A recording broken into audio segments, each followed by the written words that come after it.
ਵਾਹਿਗੁਰੂ ਜੀ ਕਾ ਖਾਲਸਾ ਵਾਹਿਗੁਰੂ ਜੀ ਕੀ ਫਤਿਹ। ਕੋਟਾਨ ਕੋਟਾਨ ਸ਼ੁਕਰਾਨਾ ਧੰਨ ਧੰਨ ਸ਼੍ਰੀ ਗੁਰੂ ਗ੍ਰੰਥ ਸਾਹਿਬ ਜੀ ਮਹਾਰਾਜ ਜੀ ਦਾ। ਸਤਿਗੁਰੂ ਜੀ ਦੀ ਅਪਾਰ ਬਖਸ਼ਿਸ਼ ਦੇ ਨਾਲ ਜੋ ਸ਼ਬਦ ਅੱਜ ਆਪਾਂ ਵਿਚਾਰ ਕਰਦੇ ਹਾਂ। ਜੇ ਤੂੰ ਤਾਰੂ ਪਾਣ ਤਾਹੂ ਪੁੱਛ ਤੜਨ ਕਲ, ਤਾਹੂ ਖਰੇ ਸੁਜਾਨ ਵੰਵਾਇਨੀ ਕੱਪਰੀ। ਗੁਰੂਦੇਵ ਜੀ ਸਾਨੂੰ ਖਰੇ ਸੁਜਾਨ ਲੋਕਾਂ ਤੋਂ, ਖਰੀਆਂ ਸੁਜਾਨ ਰੂਹਾਂ ਤੋਂ ਇਹ ਪੁੱਛਣ ਲਈ ਕਹਿੰਦੇ ਨੇ ਕਿ ਸਾਡੇ ਜੀਵਨ ਵਿੱਚ ਜਿਹੜਾ ਗ੍ਰੈਟੀਟਿਊਡ ਆ, ਜਿਹੜਾ ਧੰਨਵਾਦ ਆ, ਸ਼ੁਕਰਾਨਾ ਆ, ਉਹ ਕਿੰਨਾ ਕੁ ਜ਼ਰੂਰੀ ਆ। ਜਿਹੜਾ ਸਾਨੂੰ ਇਹ ਜੀਵਨ ਮਿਲਿਆ ਹੋਇਆ, ਜੋ ਸਾਨੂੰ ਇਹ ਸਰੀਰ ਮਿਲਿਆ ਹੋਇਆ, ਭਾਵ ਕਿ ਇਹਦਾ ਪਰਪਜ਼ ਕੀ ਆ, ਜੋ ਸਾਨੂੰ ਮਨ ਮਿਲਿਆ ਹੋਇਆ, ਇਹਦਾ ਪਰਪਜ਼ ਕੀ ਆ, ਇਹਦਾ ਮਨੋਰਥ ਕੀ ਆ। ਸੋ ਤਾਹੂ ਖਰੇ ਸੁਜਾਨ, ਉਹਨਾਂ ਸੁਜਾਨ ਲੋਕਾਂ ਤੋਂ, ਉਹਨਾਂ ਖਰੇ ਲੋਕਾਂ ਤੋਂ ਜਿਨ੍ਹਾਂ ਨੇ ਜੀਵਨ ਦਾ ਪਰਪਜ਼ ਸਮਝ ਲਿਆ। ਮਹਾਰਾਜ ਸਾਨੂੰ ਅੱਜ ਇੱਕ ਤੜਨ ਕਲ ਦਾ ਮਤਲਬ ਜੁਗਤ ਦਿੰਦੇ ਆ ਕਿ ਤੂੰ ਧੰਨਵਾਦ ਨਾਲ ਜੁੜ, ਤੂੰ ਸ਼ੁਕਰਾਨੇ ਨਾਲ ਜੁੜ। ਜਿਹੇ ਪ੍ਰਸਾਦ ਆਰੋਗ ਕੰਚਨ ਦੇਹੀ, ਤੈਨੂੰ ਦੇਹੀ ਮਿਲੀ ਹੋਈ ਆ। ਕੰਚਨ ਹੁੰਦੀ ਆ ਸੋਨੇ ਵਰਗੀ, ਜਿਹੜੀ ਤੈਨੂੰ ਦੇਹੀ ਮਿਲੀ ਹੋਈ ਆ। ਆਰੋਗ ਦਾ ਮਤਲਬ ਹੋ ਗਿਆ ਰੋਗ ਤੋਂ ਰਹਿਤ, ਰੋਗ ਤੋਂ ਭਾਵ ਕਿ ਬਿਨਾਂ। ਕੋਈ ਬਿਮਾਰੀ ਨਹੀਂ ਹੈਗੀ ਤੈਨੂੰ ਅਜੇ। ਜੇਕਰ ਤੈਨੂੰ ਕੋਈ ਬਿਮਾਰੀ ਨਹੀਂ ਹੈਗੀ ਤਾਂ ਤੂੰ ਇਹਦਾ ਪਰਪਜ਼ ਸਮਝ, ਇਹਦਾ ਜੀਵਨ ਵਿੱਚ ਇਸ ਸਰੀਰ ਦਾ ਭਾਵ ਸਮਝ। ਐਵੇਂ ਸਰੀਰ ਦੇ ਵਿੱਚ ਨਸ਼ੇ ਨਾ ਪਾਇਆ ਕਰ, ਬੁਰੀਆਂ ਚੀਜ਼ਾਂ ਨਾ ਪਾਇਆ ਕਰ, ਗੰਦਮੰਦ ਨਾ ਖਾਇਆ ਕਰ। ਜਿਹੇ ਪ੍ਰਸਾਦ ਉਹਦੀ ਦਇਆ ਆ ਤੇਰੇ ਉੱਤੇ, ਅਕਾਲ ਪੁਰਖ ਦੀ, ਤੈਨੂੰ ਆਰੋਗ ਕੰਚਨ ਦੇਹੀ ਮਿਲੀ ਹੋਈ ਆ। ਥੋੜ੍ਹਾ ਚਿਰ ਇਹਨੇ ਤੇਰੇ ਕੋਲੇ ਰਹਿਣਾ ਆ। ਸਤਿਗੁਰੂ ਕਹਿੰਦੇ ਕਿ ਤੂੰ ਕਾਇਆ ਮੈਂ ਰੁਲਦੀ ਦੇਖੀ। ਤੂੰ ਕਾਇਆ ਥੋੜ੍ਹਾ ਚਿਰ ਰਹੂਗੀ ਇਹ ਆਪਣੇ ਕੋਲੇ। ਤੂੰ ਕਾਇਆ ਮੈਂ ਰੁਲਦੀ ਦੇਖੀ, ਜਿਉਂ ਧਰ ਉੱਪਰ ਛਾਰੋ। ਜਿਵੇਂ ਧਰਤੀ ਦੇ ਉੱਤੇ ਛਾਰ ਰੁਲਦੀ ਆ, ਸਵਾਹ ਰੁਲਦੀ ਆ, ਇੱਦਾਂ ਮੈਂ ਤੈਨੂੰ ਰੁਲਦੇ ਦੇਖਿਆ। ਧੰਨ ਧੰਨ ਸ਼੍ਰੀ ਗੁਰੂ ਨਾਨਕ ਦੇਵ ਜੀ ਮਹਾਰਾਜ ਕਹਿੰਦੇ ਨੇ। ਤਾਂ ਤੂੰ ਇਹਦਾ ਪਰਪਜ਼ ਸਮਝ। ਸਾਰਾ ਜੀਵਨ ਲੱਭ ਲੋਭ ਮੁੱਚ ਕੂੜ ਕਮਾਵ ਹੈ। ਕੂੜ ਦੇ ਵਿੱਚ ਨਾ ਲਾਇਆ ਕਰ, ਲੱਭ ਦੇ ਵਿੱਚ ਨਾ ਲਾਇਆ ਕਰ।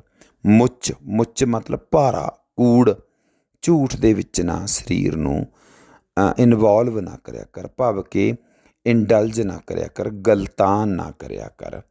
ਬਹੁਤ ਉਠਾਵੈ ਪਾਰੋ, ਕਰਮ ਵਧਾਈ ਜਾਨਾ। ਤਨ ਕਰਕੇ ਤੂੰ ਕਰਮ ਵਧਾਉਣਾ, ਮਾੜੇ ਕਰਮ ਕਰਦਾ। ਇਸ ਕਰਕੇ ਸਤਿਗੁਰ ਕਹਿੰਦੇ ਕਿ ਨਿੰਦਾ ਚਿੰਦਾ, ਜਿਹੜੀ ਜ਼ਬਾਨ ਨਾਲ ਤੂੰ ਨਿੰਦਿਆ ਕਰਦਾ, ਚਿੰਦਿਆ ਕਰਦਾ, ਕਿਸੇ ਦੀ ਉਸਤਤ ਕਰਦਾ, ਕਰਹਿ ਪਰਾਈ ਝੂਠੀ ਲਾਏ ਇਤਵਾਰੀ। ਝੂਠੀ ਇਤਵਾਰੀ ਹੁੰਦੀ ਆ ਚੁਗਲੀ ਕਰਨਾ। ਝੂਠੀ ਗੱਲ ਬਣਾ ਕੇ ਤੂੰ ਰਿਊਮਰ ਫੈਲਾ ਦਿੰਦਾ ਹੈ ਨਾ।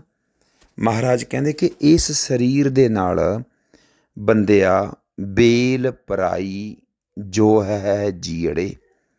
ਪਰਾਈਆਂ ਬੇਲਾਂ ਭਾਵ ਕਿ ਦੂਜਿਆਂ ਦੀਆਂ ਔਰਤਾਂ ਨੂੰ ਤੂੰ, ਦੂਸਰੇ ਦੀ ਵਾਈਫ ਨੂੰ ਮਤਲਬ ਇੱਕ ਬੁਰੀ ਨਿਗਾਹ ਨਾਲ ਦੇਖਦਾ। ਬੇਲ ਪਰਾਈ ਜੋ ਹੈ ਜੀੜੇ, ਕਰਹਿ ਚੋਰੀ ਬੁਰਿਆਰੀ। ਇੱਕ ਦਿਨ ਕੀ ਹੋਣਾ, ਹੰਸ ਚੱਲਿਆ ਤੂੰ ਪਿੱਛੇ ਰਹੀ ਹੈ, ਪਿੱਛੇ ਰਹਿ ਜਾਏਂਗੀ। ਛੁੱਟੜ ਹੋਈ ਹੈ ਨਾਰੀ, ਜਿਵੇਂ ਕੋਈ ਨਾਰ ਛੱਡੀ ਹੁੰਦੀ ਆ, ਤੂੰ ਉੱਦਾਂ ਪਿੱਛੇ ਰਹਿ ਜਾਏਂਗੀ। ਇਹਦੇ ਵਿੱਚੋਂ ਜਿਹੜਾ ਹੰਸ ਆ ਉਹ ਚੱਲਿਆ ਜਾਊਗਾ। ਤੂੰ ਕਾਇਆ ਮੈਂ ਰੁਲਦੀ ਦੇਖੀ।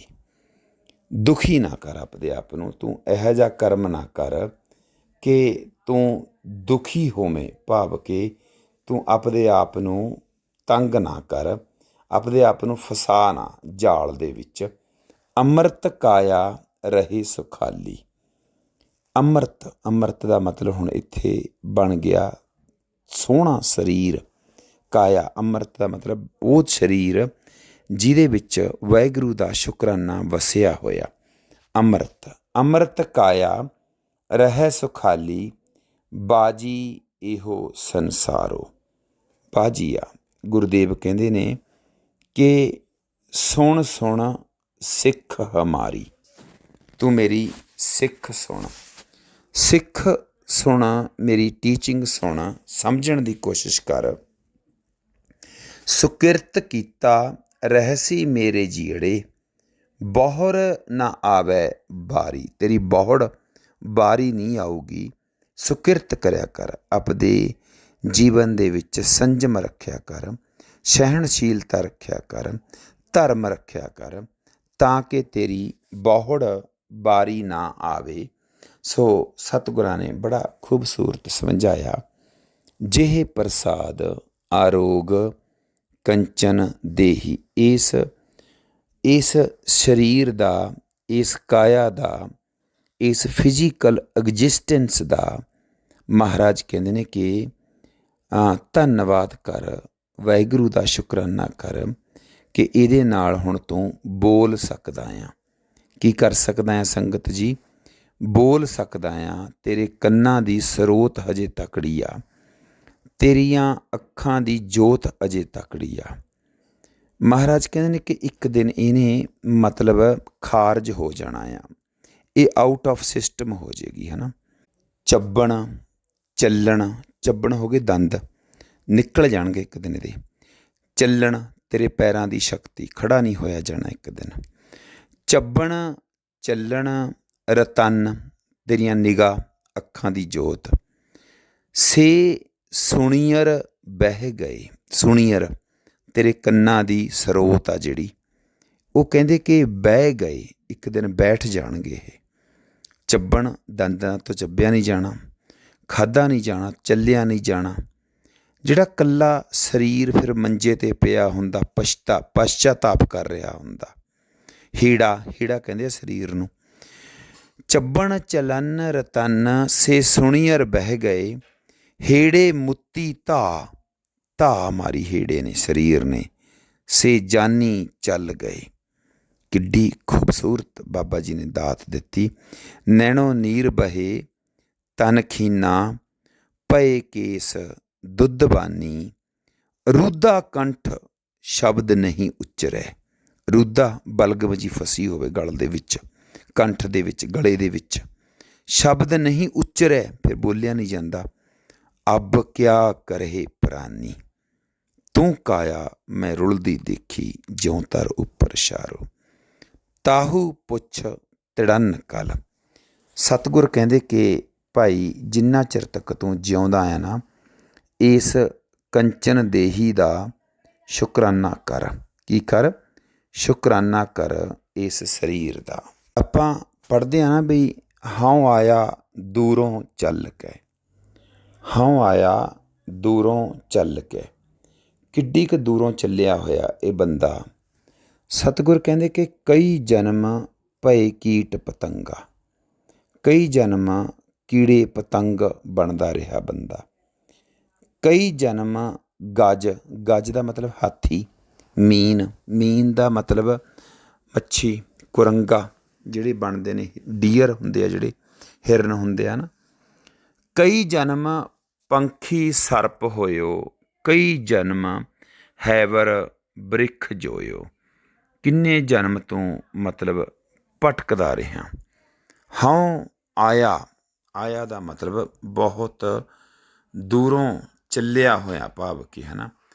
ਕਈ ਜਨਮ ਸੈਲ ਗਿਰ ਕਰਿਆ, ਕਈ ਜਨਮ ਪੱਥਰ ਹੀ ਬਣਿਆ ਰਿਹਾ, ਹੈ ਨਾ। ਸੰਗਤ ਜੀ ਵੱਡਾ ਸਾਰਾ ਦਿਲ ਕਰ ਲਿਓ, ਵੱਡਾ ਸਾਰਾ ਦਿਲ ਕਰਕੇ ਆਪਾਂ ਬਾਣੀ ਸਮਝਣੀ ਆ। ਛੋਟੀ ਮੱਤ ਨਾਲ ਅਸੀਂ ਬਾਣੀ ਨੂੰ ਸਮਝ ਨਹੀਂ ਸਕਦੇ। ਹਉ ਆਇਆ ਦੂਰੋਂ ਚੱਲ ਕੇ, ਮਹਾਰਾਜ ਕਹਿੰਦੇ ਨੇ ਕਿ ਕਈ ਜਨਮ ਸੈਲ ਗਿਰ ਕਰਿਆ, ਕਈ ਜਨਮ ਗਰਭ ਹਿਰ ਖਰਿਆ। ਖਰਿਆ ਦਾ ਮਤਲਬ ਖੁਰਦਾ ਰਿਹਾ, ਭਾਵ ਕਿ ਤੇਰਾ ਗਰਭ ਹੀ ਨਹੀਂ ਟਿਕਿਆ ਹੈਗਾ, ਵੀ ਤੈਨੂੰ ਗਰਭ ਪ੍ਰਾਪਤ ਹੀ ਨਹੀਂ ਹੋਇਆ ਹੈਗਾ।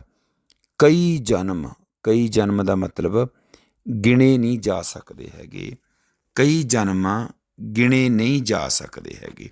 ਬੜੀ ਖੂਬਸੂਰਤ ਬਾਣੀ ਸੰਗਤ ਜੀ। ਜਦੋਂ ਅਸੀਂ ਇਹਨੂੰ ਪੜ੍ਹਦੇ ਹਾਂ, ਵਿਚਾਰਦੇ ਹਾਂ, ਗੁਰੂ ਅਰਜਨ ਦੇਵ ਜੀ ਫਿਰ ਦਇਆ ਕਰਦੇ ਸਾਡੇ 'ਤੇ। ਉਹ ਕਹਿੰਦੇ ਕਿ ਜਿਨ ਕੀਤਾ ਮਾਟੀ ਤੇ ਰਤਨਾ, ਤੈਨੂੰ ਆਰੋਗ ਕੰਚਨ ਵਰਗੀ ਦੇਹੀ ਦਿੱਤੀ ਆ। ਜਿਹੜੇ ਵਾਹਿਗੁਰੂ ਨੇ, ਜਿਹੜੇ ਰਾਮ ਨੇ ਇਹ ਮਿੱਟੀ ਦਾ ਜਿਹੜਾ ਹੁੰਦਾ ਆਪਣਾ ਕੋਲਾ, ਮਿੱਟੀ ਦਾ ਰਤਨ ਬਣਾਤਾ, ਹੀਰਾ ਬਣਾਤਾ। ਉਸ ਰਾਮ ਨੇ, ਉਸ ਵਾਹਿਗੁਰੂ ਨੇ ਗਰਭ ਮੈਂ ਰਾਖਿਆ ਜਿਨ ਕਰ ਜਤਨ, ਤੈਨੂੰ ਉਸ ਪਰਮਾਤਮਾ ਨੇ ਗਰਭ ਦੇ ਵਿੱਚ ਤੂੰ ਖਰਦਾ ਜਾਈ ਜਾਂਦਾ ਸੀ। ਪਤਾ ਨਹੀਂ ਕਿੰਨੇ ਕੁ ਜਨਮ ਤੂੰ ਖਰਦਾ ਜਾਈ ਜਾਂਦਾ, ਪਰ ਇਸ ਵਾਰੀ ਤੈਨੂੰ ਬਚਾ ਲਿਆ, ਇਸ ਵਾਰੀ ਤੈਨੂੰ ਬਚਾ ਲਿਆ। ਗਰਭ ਮੈਂ ਰਾਖਿਆ ਜਿਨ ਕਰ ਜਤਨ, ਉਸ ਵਾਹਿਗੁਰੂ ਨੇ ਤੈਨੂੰ ਯਤਨ ਕਰਕੇ ਤੈਨੂੰ ਪਾਲ ਲਿਆ ਗਰਭ ਦੇ ਵਿੱਚ, ਤੇ ਤੇਰਾ ਜਨਮ ਹੋ ਗਿਆ। ਕਿਆ ਬਾਤ! ਡਰ ਲੱਗਦਾ ਸੰਗਤ ਜੀ, ਵਿਚਾਰ ਕਰਦੇ ਹਾਂ ਡਰ ਲੱਗਦਾ। ਇਹ ਖੇਡ ਨਹੀਂ ਹੈਗੀ, ਕੋਈ ਬੱਚਿਆਂ ਵਾਲੀ ਖੇਡ ਨਹੀਂ ਹੈਗੀ। ਡਰ ਲੱਗ ਰਿਹਾ, ਮਤਲਬ ਹੁਣ ਮੈਨੂੰ ਕੰਬਾ ਛਿੜ ਰਿਹਾ ਅੰਦਰੋਂ ਮੇਰੇ। ਗਰਭ ਮੈਂ ਰਾਖਿਆ ਜਿਨ ਕਰ ਜਤਨ, ਇਸ ਸਰੀਰ ਨੂੰ ਅਸੀਂ ਖਰਾਬ ਨਹੀਂ ਕਰ ਸਕਦੇ ਹੈਗੇ, ਇਸ ਜਨਮ ਨੂੰ ਅਸੀਂ ਖਰਾਬ ਨਹੀਂ ਕਰ ਸਕਦੇ ਹੈਗੇ। ਜਿਹੇ ਪ੍ਰਸਾਦ ਉਹਦੀ ਕਿਰਪਾ ਦੇ ਨਾਲ, ਤੇਰੇ ਉਹਦੇ ਯਤਨ ਦੇ ਨਾਲ ਆਰੋਗ ਅੱਜ ਕੰਚਨ ਦੇਹੀ, ਤੇਰੇ ਕੋਲੇ ਤੰਦਰੁਸਤ ਸਰੀਰ ਆ। ਫਿਰ ਕੀ ਕਰ, ਲਿਵ ਲਾਭ ਹੋ, ਉਸ ਵਾਹਿਗੁਰੂ ਦੇ ਨਾਲ ਲਿਵ ਲਾਇਆ ਕਰ। ਕਿੱਦਾਂ ਲਾਇਆ ਕਰ, ਤਿਸ ਰਾਮ ਸਨੇਹੀ, ਪਾਂਚ ਤੱਤ ਤੇ ਤਨ ਰਚਿਓ, ਜਾਨਹੁ ਚਤੁਰ ਸੁਜਾਨ। ਜਿਹੜੇ ਪਰਮਾਤਮਾ ਨੇ ਤੇਰਾ ਪੰਜ ਤੱਤਾਂ ਤੋਂ ਤਨ ਰਚਿਆ, ਉਹਨੂੰ ਜਾਣਨ ਦੀ ਕੋਸ਼ਿਸ਼ ਕਰ। ਉਹਦੇ ਨਾਲ ਕੀ ਕਰ, ਲਿਵ ਲਗਾ, ਲਿਵ ਲਾਭ ਹੋ ਤਿਸ, ਉਸ ਵਾਹਿਗੁਰੂ ਦੇ ਨਾਲ। ਕਿੱਦਾਂ ਲਾਭੋ, ਸਨੇਹੀ, ਸਨੇਹ ਕਰਕੇ ਲਾ, ਭਾਵ ਕਿ ਤੇਰੇ ਜੀਵਨ ਵਿੱਚ ਸਨੇਹ ਹੋਣਾ ਚਾਹੀਦਾ, ਪ੍ਰੇਮ ਹੋਣਾ ਚਾਹੀਦਾ। ਜਦੋਂ ਤੂੰ ਵਾਹਿਗੁਰੂ ਦੇ ਨਾਲ ਲਿਵ ਲਾਵੇਂ, ਜਦੋਂ ਤੂੰ ਮੂਲ ਮੰਤਰ ਦਾ ਜਾਪ ਕਰੇ। ਕਿੱਦਾਂ ਕਰੇ, ਮਨ ਇੱਕ ਹੈ। ਮਨ ਇੱਕ ਹੈ ਦਾ ਮਤਲਬ ਇਕਾਗਰ ਚਿੱਤ ਹੋ ਕੇ, ਇਕਾਗਰ ਚਿੱਤ ਹੋ ਕੇ ਤੂੰ ਉਸ ਵਾਹਿਗੁਰੂ ਦਾ ਜਾਪ ਕਰੇ। ਮਨ ਇੱਕ ਹੈ, ਔਖਦ ਮੰਤਰ ਮੂਲ ਮਨ ਇੱਕ ਹੈ। ਮਨ ਇੱਕ ਹੈ, ਇਕਾਗਰ ਚਿੱਤ। ਪ੍ਰਭ ਕੀ ਉਸਤਤ ਕਰਹੁ ਸੰਤ ਮੀਤ, ਲਿਵ ਲਾਭ ਹੋ। ਜਦੋਂ ਤੂੰ ਵਾਹਿਗੁਰੂ ਜੀ ਨਾਲ ਲਿਵ ਲਾਉਣੀ ਆ, ਉਸਤਤ ਕਰਨੀ ਆ। ਪ੍ਰਭ ਕੀ ਉਸਤਤ ਕਰਹੁ ਸੰਤ ਮੀਤ, ਸਾਵਧਾਨ ਏਕਾਗਰ ਚੀਤ। ਮਨ ਇੱਕ ਹੈ ਕਰਕੇ ਕੀ ਕਰ, ਉਸ ਵਾਹਿਗੁਰੂ ਦਾ ਸ਼ੁਕਰਾਨਾ ਕਰ। ਇੱਕ ਓੰਕਾਰ ਸਤਿਨਾਮ ਕਰਤਾ ਪੁਰਖ ਨਿਰਭਉ ਨਿਰਵੈਰ, ਅਕਾਲ ਮੂਰਤ ਅਜੂਨੀ ਸੈਭੰ ਗੁਰ ਪ੍ਰਸਾਦ। ਜਪ ਆਦਿ ਸੱਚ ਜੁਗਾਦ ਸੱਚ, ਹੈ ਵੀ ਸੱਚ ਨਾਨਕ ਹੋਸੀ ਵੀ ਸੱਚ। ਇਸ ਸਰੀਰ ਦੇ ਵਿੱਚ, ਇਸ ਕੰਚਨ ਦੇਹੀ ਦੇ ਵਿੱਚ, ਇਸ ਆਰੋਗ ਦੇਹੀ ਦੇ ਵਿੱਚ ਗੰਦੀਆਂ ਮੰਦੀਆਂ ਖਬਰਾਂ ਨਾ ਪਾਇਆ ਕਰ। ਕੰਨਾਂ ਨਾਲ ਗੁਰਬਾਣੀ ਸੁਣਿਆ ਕਰ, ਚੰਗੀ ਕੋਈ ਸਾਹਿਤਕ ਚੀਜ਼ ਸੁਣਿਆ ਕਰ, ਇੰਸਟੈਡ ਆਫ ਕੇ ਕਲੇਸ਼ ਸੁਣੇ ਤੂੰ। ਗੰਦਲ ਬੈਣ ਸੁਣੈ ਉਰਝਾਵੇ। ਜਿਹੜੇ ਗੰਦਲ ਬੈਣ ਨੇ, ਗੰਦੇ ਗੀਤ ਨੇ, ਤੇਰੇ ਮਨ ਨੂੰ ਉਲਝਾ ਦਿੰਦੇ ਨੇ, ਇਹਨਾਂ ਕੰਨਾਂ ਵਿੱਚ ਨਾ ਪਾਇਆ ਕਰ। ਇਹਨਾਂ ਅੱਖਾਂ ਦੇ ਨਾਲ ਤੂੰ ਪਰਮਾਤਮਾ ਦੀ ਕੁਦਰਤ ਨੂੰ ਦੇਖਿਆ ਕਰ, ਖੂਬਸੂਰਤੀ ਨੂੰ ਦੇਖਿਆ ਕਰ, ਹੈ ਨਾ। ਇੱਕ ਗੱਲ ਚੇਤੇ ਦੇ ਵਿੱਚ ਰੱਖਿਓ, ਮੈਲੀਆਂ ਮੂਲ ਨਾ ਹੋਇਓ ਜੇ, ਜੀਵਨ ਦਾਤੇ ਦੇ ਅੰਮ੍ਰਿਤ ਨੂੰ ਜ਼ਹਿਰ ਬਣਾ ਕੇ ਫੱਕੋ ਨਾ। ਇਹ ਵਿਸ ਸੰਸਾਰ ਉਹ ਵੀ ਮਾੜਾ, ਉਹ ਵੀ ਮਾੜਾ, ਉਹ ਵੀ ਮਾੜਾ। ਅੱਖੋ, ਨਜ਼ਰੋ, ਨੇਤਰੋ, ਤੁਸੀਂ ਦੇਖਦੇ ਹੋ ਵਿਸ ਸੰਸਾਰ, ਮਾੜੀ ਦੁਨੀਆ ਦੇਖਦੇ ਹੋ। ਨਹੀਂ, ਹਰ ਕਾ ਰੂਪ ਹੈ। ਪਹਿਲਾਂ ਸਨੇਹੀ ਲਾ ਕੇ ਵਾਹਿਗੁਰੂ ਦੀ ਨਾਲ ਤੂੰ ਲਿਵ ਲਾ, ਅਤੇ ਤੂੰ ਦੇਖ ਤੇਰੇ ਜੀਵਨ ਦੇ ਵਿੱਚ ਕਿੰਨੀ ਰੰਗਤ ਆਉਂਦੀ ਆ। ਅੰਮ੍ਰਿਤ ਕਾਇਆ ਰਹੇ ਸੁਖਾਲੀ। ਤੈਨੂੰ ਮਾੜੀਆਂ ਅਪਰੋਚਾਂ, ਤੈਨੂੰ ਸੰਸਾਰ ਦੀਆਂ ਮਾੜੀਆਂ ਕਪਰੀਆਂ, ਮਾੜੇ ਵਿਸ਼ੇ ਵਿਕਾਰ ਤੰਗ ਨਹੀਂ ਕਰਨਗੇ।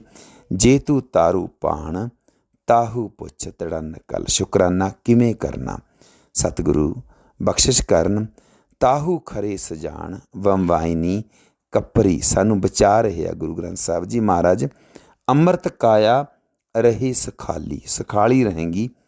ਅਤੇ ਸਰਾਮ ਸਨੇਹੀ, ਲਿਵ ਲਾਉਣੀਆਂ ਉਸ ਵਾਹਿਗੁਰੂ ਦੇ ਨਾਲ ਸਨੇਹੀ ਬਣਾ ਕੇ, ਨੇੜੇ ਜਾਣ ਕੇ ਕਿ ਸਤਿਗੁਰੂ ਮੇਰੇ ਬੋਲਾਂ ਨੂੰ ਸੁਣ ਰਹੇ ਨੇ, ਮੇਰੇ ਵਿਚਾਰਾਂ ਨੂੰ ਦੇਖ ਰਹੇ ਨੇ। ਵਿਚਾਰ ਕਰਦਿਆਂ ਬੇਅੰਤ ਭੁੱਲਾਂ ਚੁੱਕਾਂ ਦੀ क्षमा ਜੀ। ਵਾਹਿਗੁਰੂ ਜੀ ਕਾ ਖਾਲਸਾ, ਵਾਹਿਗੁਰੂ ਜੀ ਕੀ ਫਤਿਹ।